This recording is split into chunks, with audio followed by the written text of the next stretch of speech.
اللہ اکبر کہہ کے آپ نے ہاتھوں کو باندھا.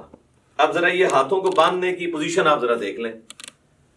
یہ میرا جو لیفٹ والا ہاتھ ہے یہ بعض لوگ یوں کر کے مٹھی بند کر لیتے ہیں, اس کو آپ نے یوں رکھنا ہے جو نارمل پوزیشن ہے.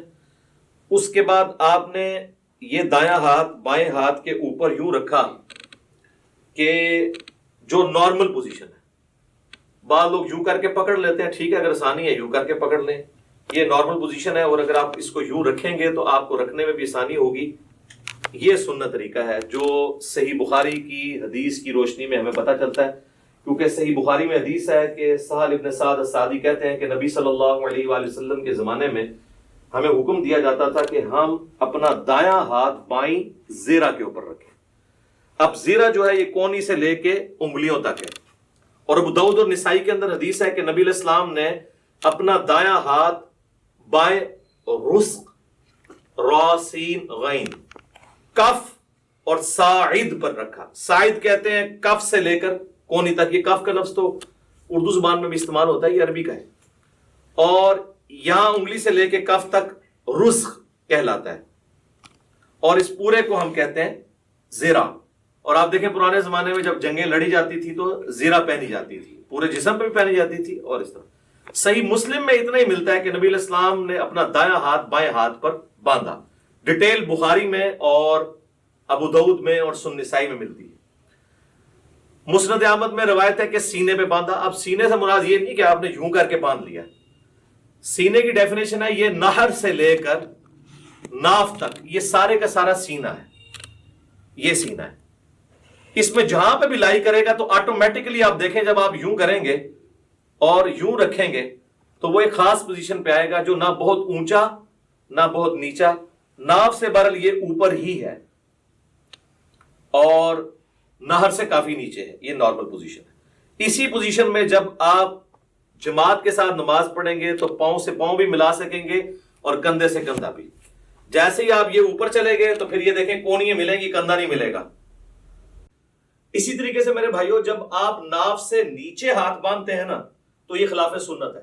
اس حوالے سے جو سنن ابی داؤد کی ایک حدیث پیش کی جاتی ہے تو امام داؤد رحمہ اللہ تعالیٰ نے خود ساتھ لکھا ہے کہ اس حدیث میں ایک راوی ہیں عبد الرحمن بن اسحاق الکوفی, جس کے بارے میں نے خود احمد بن حنبل سے سنا ہے کہ وہ اس کو ضعیف کہا کرتے تھے. اور یہاں پر لوگوں نے یعنی وہ روایت تو پیش کی لیکن ساتھ جو امام کا حکم تھا اس کو سکپ کر دیا. تو ایسے بھی نہیں کریں گے, ایسے بھی نہیں کریں گے, بلکہ اس طریقے سے ہاتھ باندھیں گے جو سنت طریقہ ہے. یا پھر دوسرا طریقہ یہ ہے کہ وضع الیدین کی بجائے ارسال الیدین کیا جائے.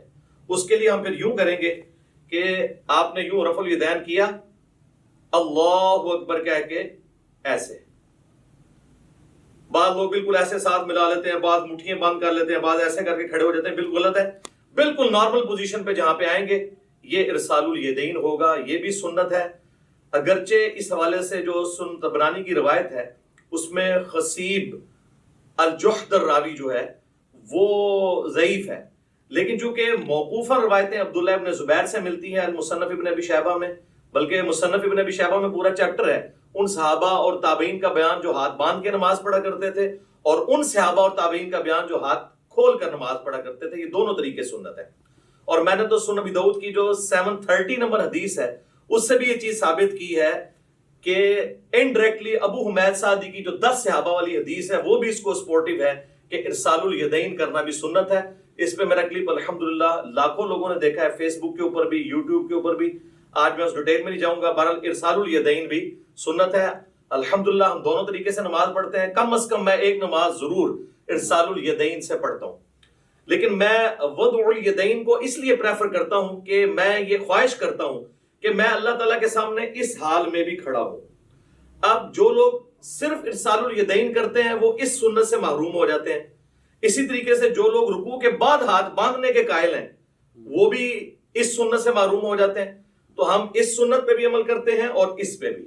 رکوع سے پہلے یوں اور رکوع کے بعد ارسال الیدین, اس پہ تو اجماع ہے اہل سنت کے تمام مکاتب فکر, حنفی, شافعی, مالکی, حنبلی اور اہل حدیث بھی. یہ تو چند علماء عرب ہیں جنہوں نے یہ کام ڈالنا شروع کیا رکوع کے بعد ہاتھ باندھنے والا. اس پہ تو اجماع امت ہے اور میں نے دلائل کے ساتھ ثابت کیا. صحیح بخاری میں اس کے اشارے موجود ہیں, سنن ابی داؤد کے اندر ابو حمید سعدی والی حدیث میں اس کے اشارے موجود ہیں کہ ارسال الیدین کیا جائے گا رکوع کے بعد. تو لہٰذا دونوں طریقے سنت ہیں. ارسال الیدین سے ہم نماز پڑھتے ہیں، فرض نماز پڑھتے ہیں، سنیوں کی مسجد کی پہلی صف میں پڑھتے ہیں، چاہے کسی کو برا لگے. الحمدللہ، مطلب اس میں تو کوئی آر نہیں ہمیں اس بات کو کرنے میں. تو ارسال الیدین بھی سنت ہے اور وضع الیدین بھی سنت ہے. تو آپ اچھا بعض لوگ جو ہے نماز شروع کرتے ہی اللہ اکبر کہہ کے وہ ہاتھ چھوڑ دیتے ہیں اور پھر یوں ہاتھ باندھتے ہیں، یہ بھی خلاف سنت ہے. آپ نے ہاتھ چھوڑنے ہیں تو چھوڑ کے نماز پڑھے، یہ بھی سنت ہے. اور آپ نے ہاتھ باندھنے ہیں تو باندھ کے نماز پڑھے تو وہ بھی سنت ہے، لیکن یہ یوں کر کے یوں نہ کریں.